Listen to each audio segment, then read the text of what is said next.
Ward Alderman Ed Burke.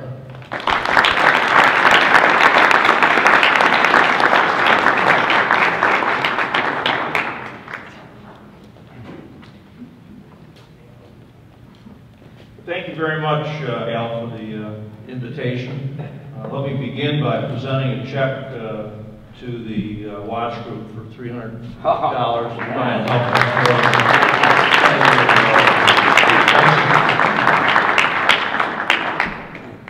Thank you again, ladies and gentlemen, for inviting me to be with you tonight. Thank you, Father, for hosting me at your hall, which I believe is named for Father John Ward, is it not? Correct.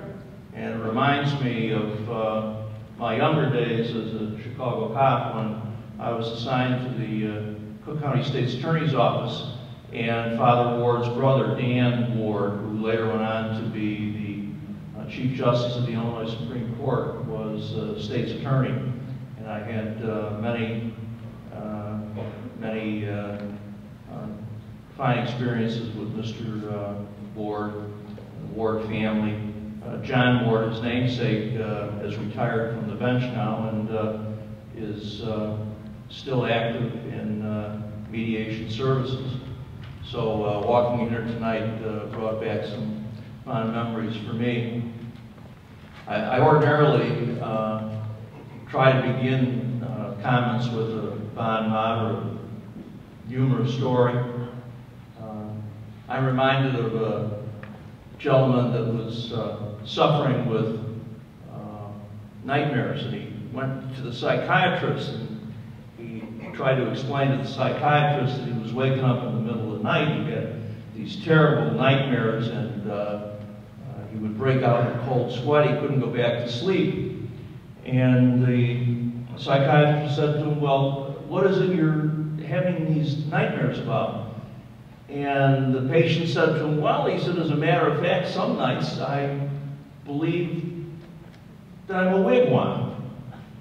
The doctor said, "You think you're a wigwam?" He said, "Yeah, it's terrible, Doc." He said, "I break out these cold sweats, I can't go back to sleep, it's awful." The doctor said, "Okay." He said, "Is there anything else? Any other of these terrible nightmares you're having?" He said, "Yeah, Doc." He says, "As a matter of fact, some nights I actually dream that I'm a teepee." Doc said, "You think you're a teepee?" He said, "Yeah, it's terrible." He said, "I can't go back to sleep." Doctor said, "Let me get this straight." He said, "Some nights you believe that you're a wigwam." He said, "Yeah, Doc." And he said, "Another night you believe you're a teepee." He said, "Yeah, Doc." Doctor said, "Well, you think you're a teepee and you think you're a wigwam." He said, "Yeah, Doc. Do you know what's wrong with me?" The doctor said, "Yeah, you're just too tense." Well, at least it's clean, Father. TNTS.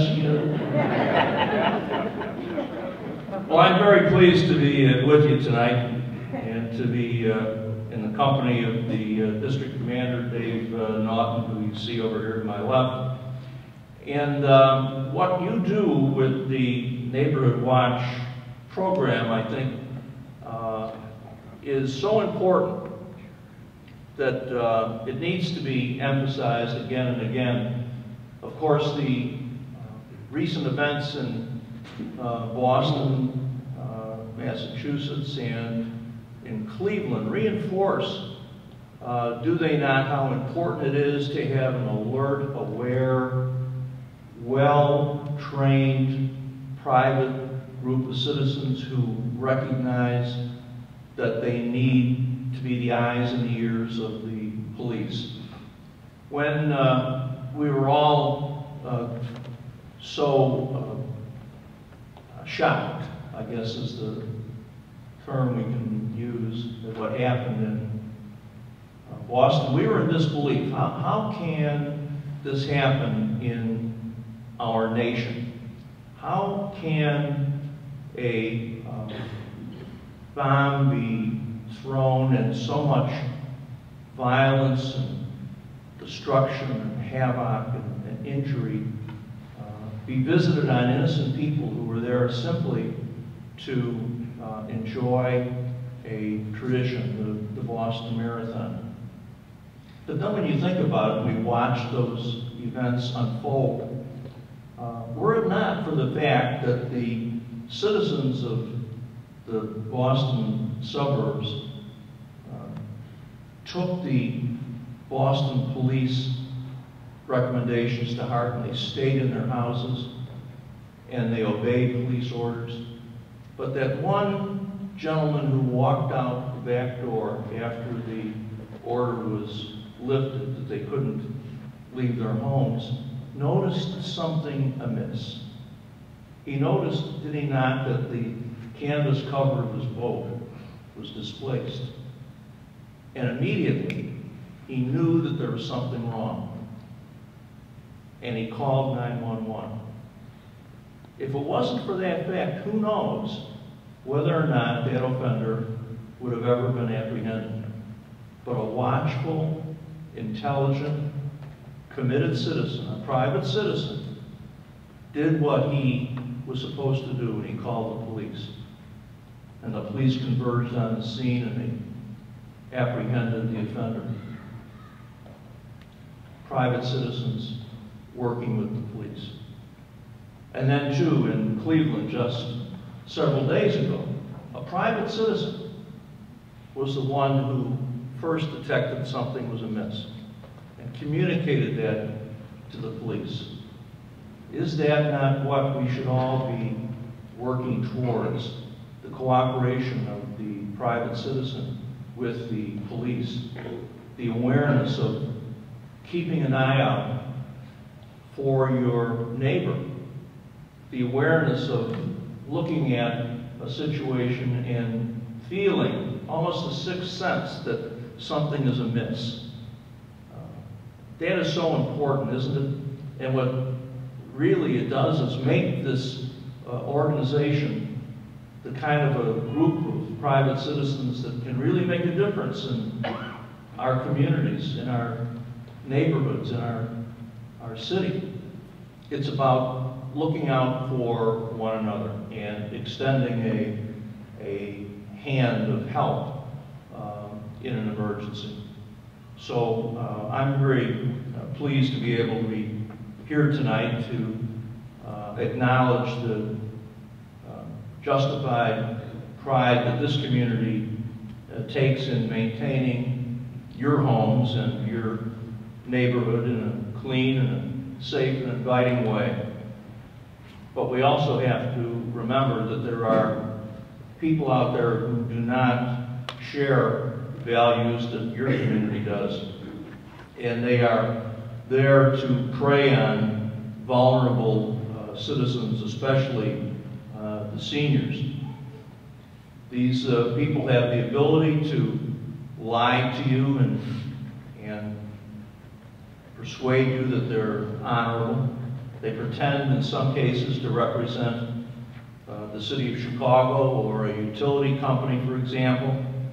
They will try to persuade the homeowner that they need access to your backyard or your basement to check on a leak or a downed wire. They'll try to distract your attention. They want you to leave the door open or unlocked. And then while one of the offenders keeps you involved in talking to them, the other one will try to gain access to your house and steal your valuables. Stepping away from the door for even a moment or two can be dangerous.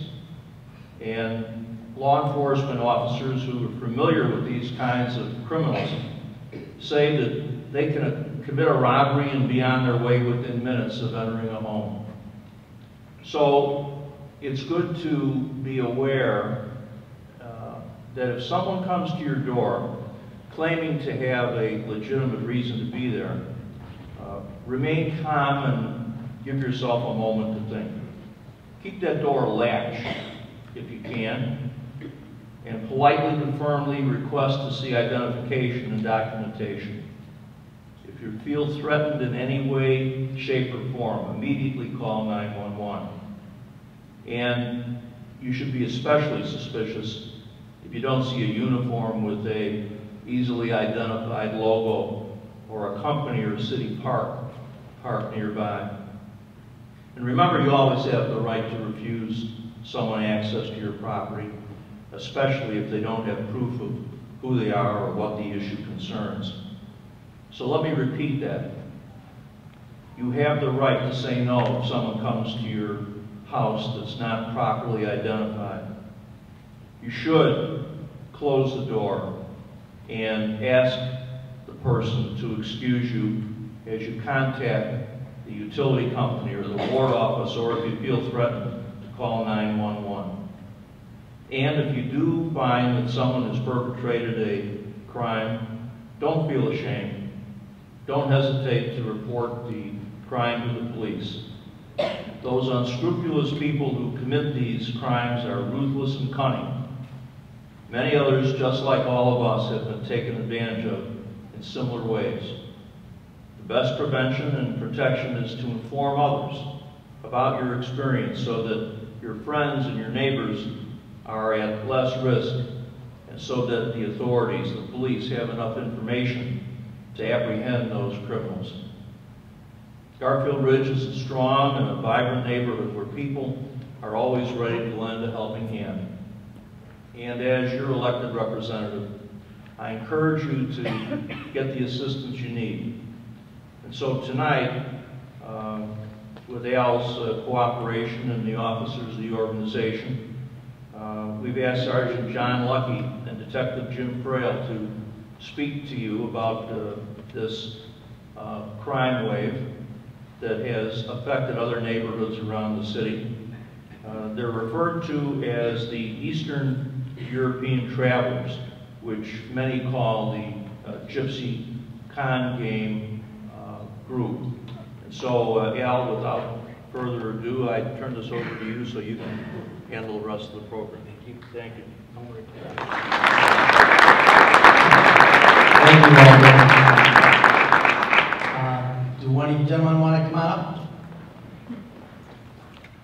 Thank you, Al. Thank you, Alderman. Thank you, Commander. Alderman, you did a great self-job there. So this is one of the fun aspects of getting out in front of the community. My name is Sergeant John Lucky. I'm with the Chicago Police Department's Financial Crimes Unit. And I have investigated ruse burglaries, gypsy crime, so to speak, in my career. And one of the wonderful things that we were allowed an opportunity to do not too long ago was to help set up a ruse burglary task force with the Illinois State Police. And one of the great functions what we're able to do is become proactive. Most police work involves reactionary crimes. You don't see us until after it happens. Coming out to these community groups is a very, very important function in the proactive educational process. We're here to let you know that we know about this problem, that we're working actively on the problem, and to take a step back and to explain to you sort of how these problems manifest themselves in your neighborhoods and communities and what you can do to try to help prevent and protect both yourself, your family, and your neighborhood groups. To that end, alluding back to our organized task force, I'm going to let a couple of the detectives that do the investigations, that go out and do the surveillances, that do the follow-ups, that do the lineups, take a few moments of your time to sort of explain to you how the investigations work, how they go out, and how they track down some of these organized burglary rings, because they are fairly extensive and they're very active. With the spring comes the ruse burglary patterns, and it's not only here in our neighborhood, but it's citywide, it's statewide, it's even nationwide. These burglary patterns and burglary teams are very prolific. They're not shy, they love to travel around, they love to look for weaknesses in the community. So we're going to try to help you defend yourself and sort of arm yourself. To that end, I'm going to introduce Officer Pat Jaycox and Detective Jimmy Frail, and let them talk a little about some of what they do on a day-to-day basis following ruse burglary teams. Jimmy, Pat. Hi, I'm Jim Frail. I'm part of the State Police Task Force for Ruse Entry Burglaries. We investigate anything to do with Eastern European travelers, also known as gypsies. Does anybody know where the term gypsy came from? Egyptian. Initially, when they were in England, the group of people called it Roma or Rom. They identified themselves as being Egyptian. So the British, they decided to call them gypsies for short. I'm not going to target them in particular, but I'm just going to warn the seniors against, and everybody that has a senior neighbor, watch out for your neighbor. These people come to your house. They come to 10 houses on a block before they actually get one score. When I mean score, I mean get into a house and get some money out of a house. The elements of a ruse burglary: distraction. You have a number of people. One guy does a distraction. Another guy's waiting outside for a signal to come in through an unlocked door. He'll do the searching. He'll find the jewelry or money. Within a couple minutes, they're done. They're gone. They have signals. They have radios now. They have cell phones. Very organized. They have specialists that do searching. They have specialists that do distractions. What's on the rise now is home and curb fraud, because they know that burglary is a mandatory sentence if they get convicted of it. But home and curb fraud, they think it's easier to get out because all you have to do is pay back the money that they took. They do target, for the most part, seniors, but they do go after younger people too. Just watch it when somebody walks up to your door and says, "We could fix your stairs for $700, and it won't cost you $700, you know, for the stairs." And then all of a sudden he mixes a soupy mixture together, substandard work. You notice it right away. I just had a case not too far from here, 109th in St. Louis, where it was raining outside. They poured the soupy mixture on the concrete and it washed away immediately. They just didn't know what they were doing. They're not licensed. They're not trained to do the work that they're supposed to do. So watch out for your neighbors. I can't overemphasize that. You got to watch out for each other. You see somebody out in front, call the police. That's what we're here for. Just say, if there's somebody suspicious, knock on my neighbor's door. They got a truck, or it's, you know, something is different. Something doesn't click, you know, it doesn't look right. So just call the police, come out, and we'll see who they are. If they're not who they claim to be, then, we'll take action. But try to get plates too. If if you think something's suspicious, try to get the make and model of the car and the plate, because they'll come by with a truck and they'll have a placard on the side of the truck with a company name, ABC Construction, and it'll be a number on there, and you're gonna look up ABC Construction. It'll be that number, but they're just using that number and that placard. So they'll pull a ruse on you, and then you go to call ABC Construction, and they have no record of it. They have no idea what's going on. So you think somebody's suspicious, get their plate, mental note of the car, the truck. Usually it's a pickup truck. tell your neighbors not to be ashamed to call the police if a situation like this arises. A lot of times they don't call the police. We don't know what happens, so there's nothing we can do unless we know, unless it's reported. If you find out that your neighbor got money or jewelry stolen from them, try to convince them that you'll report it to the police, and we'll take the appropriate action. If we don't know about it, there's nothing we can do. It's as simple as that. To that end, a lot of these groups are organized burglary teams. They work as a team. They're not necessarily just going to be males. Sometimes they operate in women teams or family teams. Can everybody hear me back there? No? I'll hit the microphone. Excuse me, guys. When we talk about these ruse entries and these burglaries, they're not necessarily restricted to just male teams. Oftentimes, the female part of the clan will also be involved in these distractions, and essentially they're playing social engineering. With the women, sometimes they might have a small kid in tow and claim the child is thirsty and they're looking for a drink of water, something to distract you to go into the house. With the burglary teams that Jimmy was talking about, they're talking about knocking on the door, misrepresenting themselves as a utility or a repair guy, all the while distracting the homeowner so that their partner can jimmy the back door or slide in if they get them to go look at a foundation or a chimney or a driveway. They basically try to social engineer you into believing or getting distracted into something that might be a safety hazard for yourself or your family, or just something that catches you off guard. So one of the things that Jimmy advocated very well was you have to sort of look out for yourself. You have to sort of watch out for that elderly neighbor or your elderly parents. A lot of these burglaries go unreported. To cite an example from an investigation a few years ago, we actually had a court-authorized overhear on burglary team. We actually monitored and followed them as they were trying to pick their targets. And specifically, they were targeting the elderly. They were targeting elderly people who were working out in the yard or the garages. They were specifically looking for a profile of a target, which might be an older, well-cleaned car in the driveway, older curtains, clean flower beds, a very nice, orderly, well-kept house. These were some of the things that these burglary teams profile. And when they confront or come up to an individual or a homeowner, their basic effort is to distract you. Like, how's your kid doing? Or did I know you down the street? Or I like your flowers? Or I bought a house just down the street from you and I was wondering if I could get a bucket of water or something. They're very, very adept at trying to distract you with questions. And as Jim was indicating, take a step back, close the door, think to yourself or call out to somebody else. Even if there's no one in the house, distract them or throw them off their game by making them believe that somebody else is with you or somebody else is coming by or that a neighbor might come and assist you. All these factors throw them off the game, and they're very, very attentive to these factors. When we were doing our surveillances, they had one successful ruse burglary after about 60 attempts. It was a really frustrating day. I was actually starting to feel sorry for them until we watched them hit an elderly couple in their 80s, and we watched them commit the ruse burglary right in front of us, them not knowing that they were under surveillance of 10 police officers. It was a very, very, awestruck moment when you actually see them getting their victim and applying the ruse to them. Fortunately, no one was injured, but this is how they play it out. They work to confuse you, to distract you, and to gain entry to your home, to make the quick hit. Some of the tips and clues that the Alderman touched on and Jimmy touched on are, you don't keep large amounts of cash lying around the house.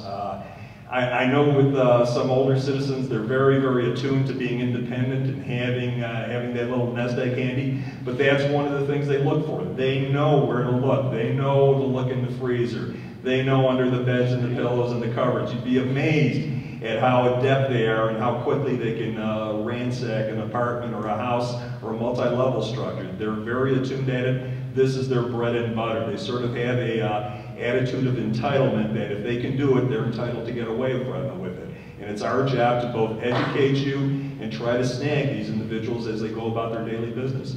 As a matter of fact, Jimmy and Pat just made a multiple clearing of a ruse burglary team, and I believe the accomplice was a four-legged chihuahua on this one? Yep, but multiple. We cleared 3 up.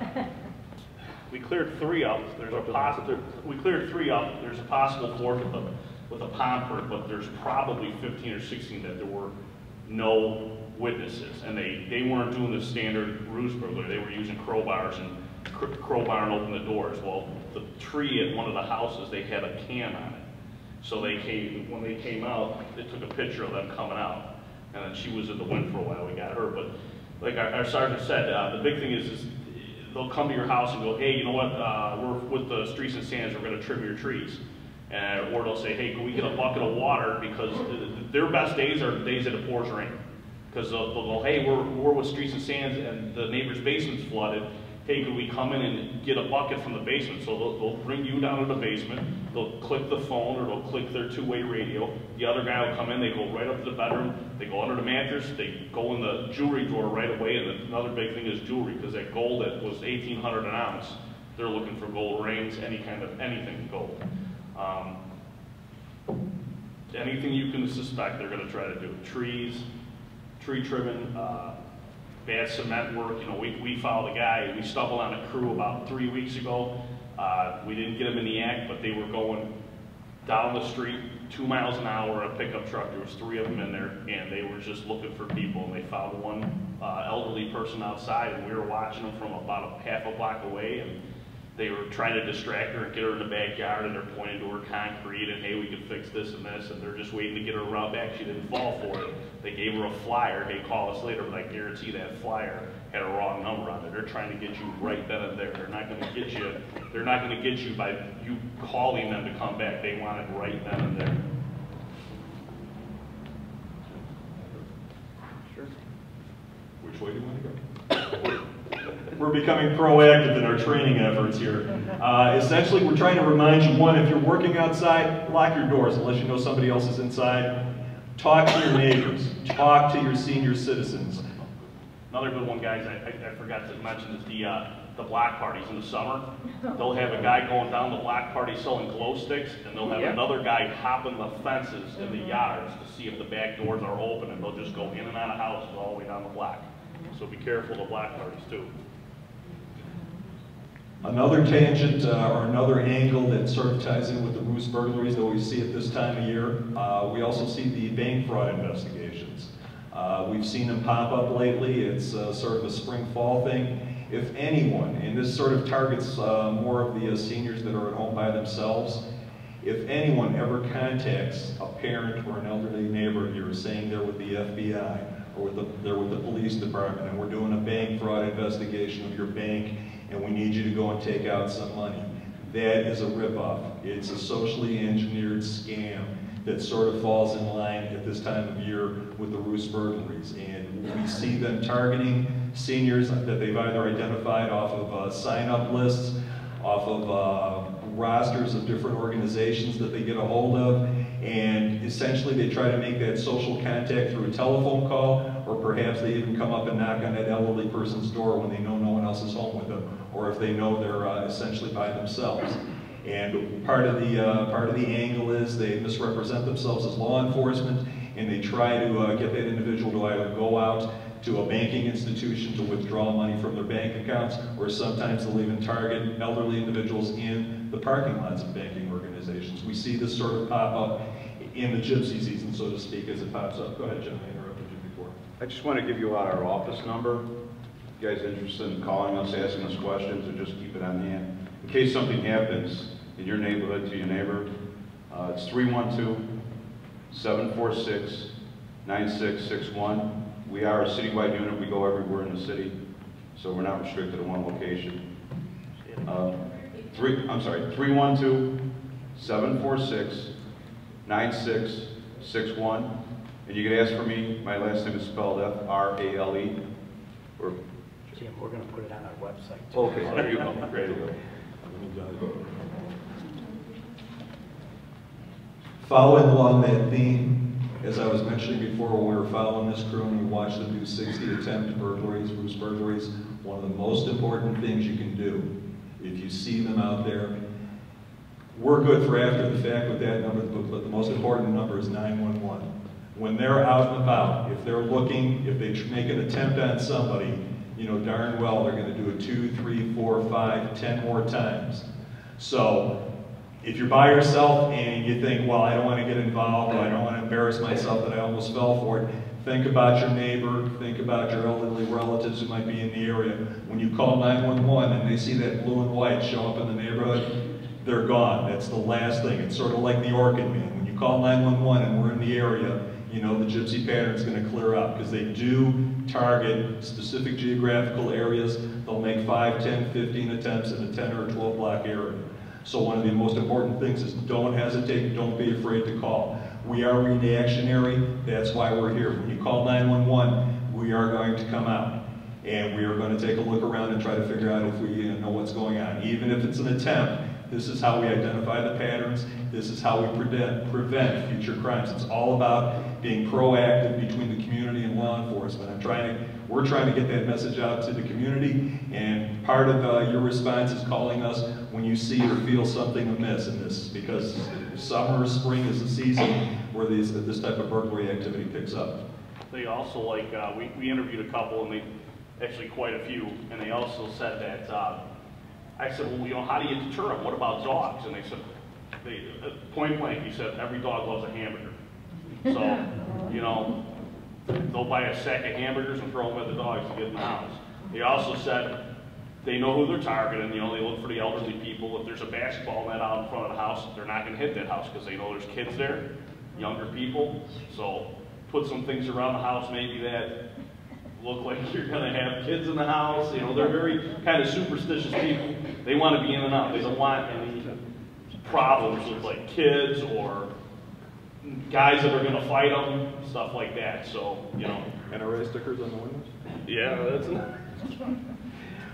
Listen, I thank you for your time. I appreciate the constraints of scheduling. We will be hanging around to answer any and all of your questions. If you want to approach us after the meeting, at this point, I'll turn it back to Al, and thank you for your time.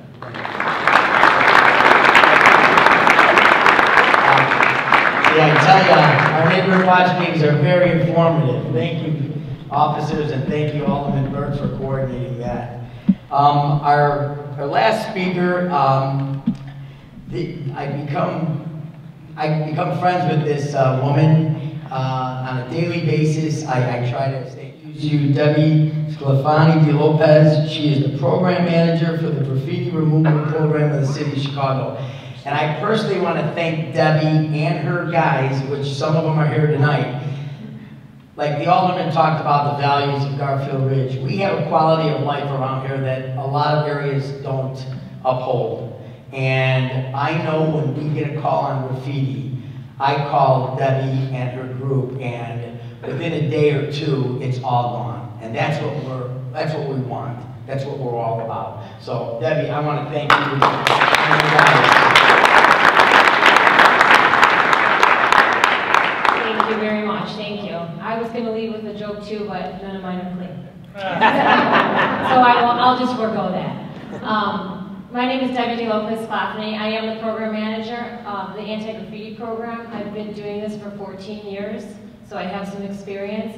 I want to applaud your efforts because a lot of times you guys are our eyes and ears out there, and we need that. We can't be everywhere. We try to be. We only have so many crews around the city. We do have a zero tolerance policy along with the Mayor Emanuel. He has a zero tolerance policy. We try to get it down as soon as we can. So as soon as you report it to 311, we try to get it within a 7 to 10 day window. We really try to do it sooner than that. It just depends on the circumstances.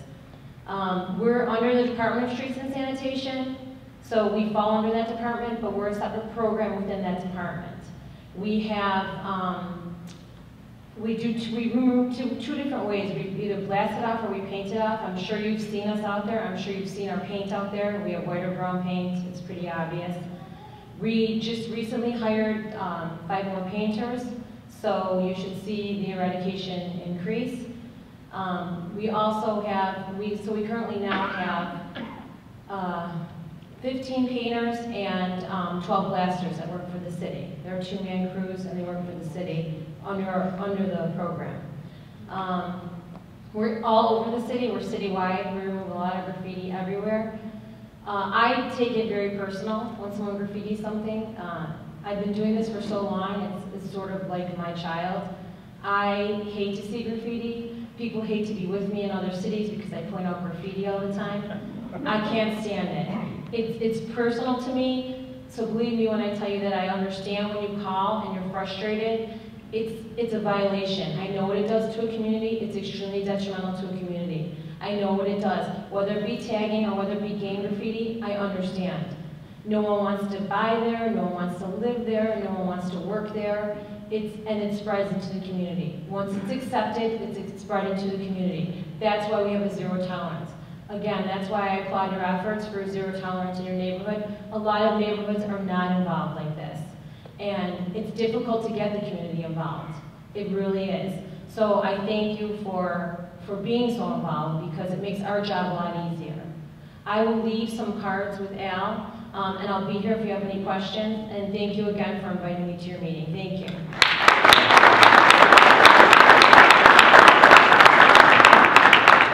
I want to recognize some of her guys in the back there. You can raise your hand. Some of them live in our neighborhood, and they're blasters and painters. And we love you guys. Definitely, we love you because I'll tell you, our neighborhood, about a month ago, if a lot of you probably remember, we got hit one night with 21 garages, just a couple blocks from here. And I got the call. I came out and I was devastated. So I called Debbie right away, and boom, we had 2 painters and a blaster out here within an hour and a half, and by noon, it was all painted, covered up, and blasted, and it was clean again. So thank you again, Debbie.